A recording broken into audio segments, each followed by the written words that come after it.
Hi, welcome back to my channel.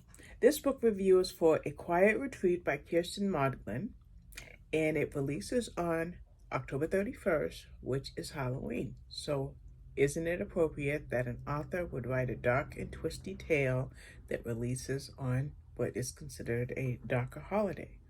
Now, notice the book is called A Quiet Retreat. You have 5 authors, and I'll tell you their names: Blakely, Tennessee, Lyra, Daniel, and Adie. Blakely is our main narrator in this book, but there's also a past in this book with a different narrator that's not one of the 5. Now, they get invited. They get an invitation. Let me see if I have what's the invitation says. I may have it. I'm not sure if I do. Yeah. You are cordially invited to visit the new Black Hills Manor Riding Retreat.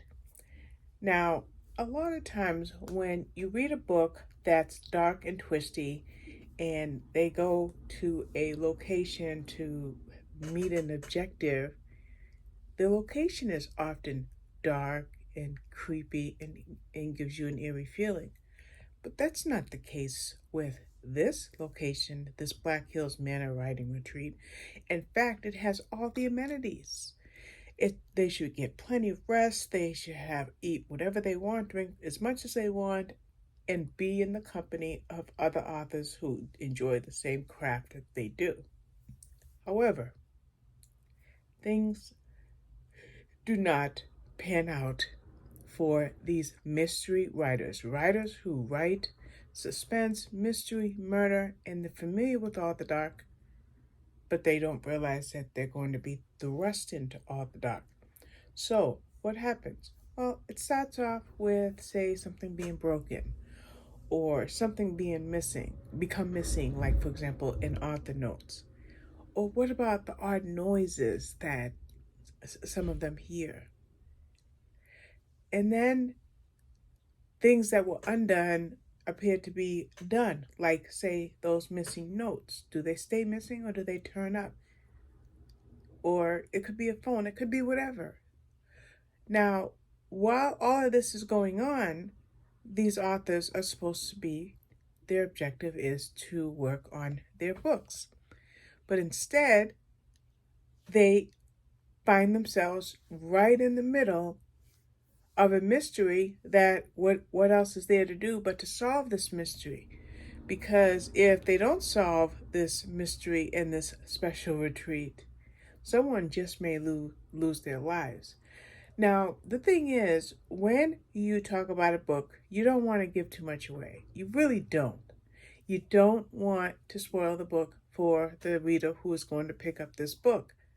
But let me tell you, if you have a then and now, and then you have a setting that is gorgeous yet dark, it's going to draw you in. And that's how I was with this book.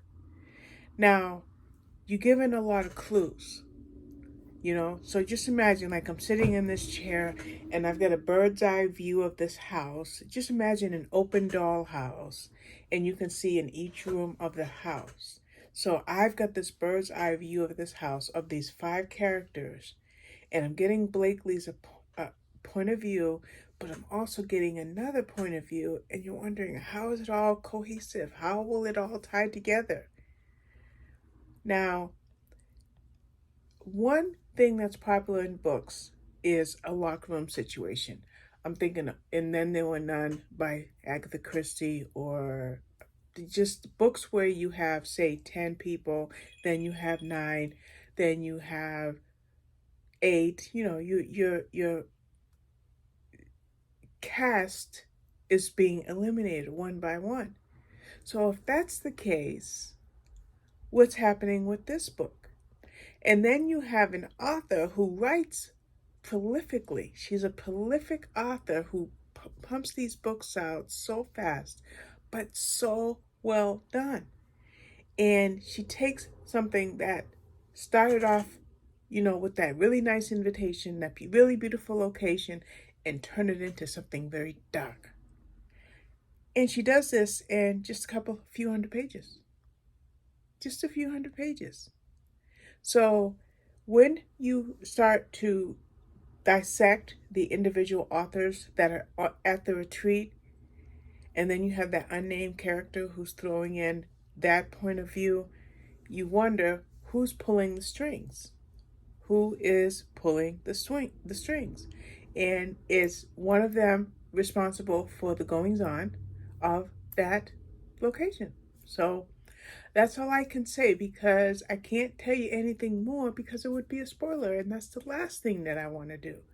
But I do want to encourage you to get this book by Kiersten Modglin, and I'll tell you, you won't be disappointed.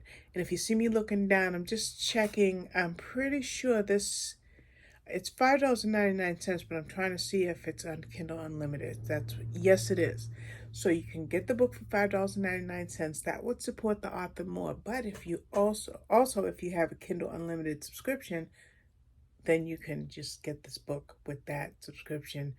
And also, last thing, check out her backlist. It's miles long, but you'll never be disappointed in any book you read by her. Alrighty, thank you for watching. Bye bye.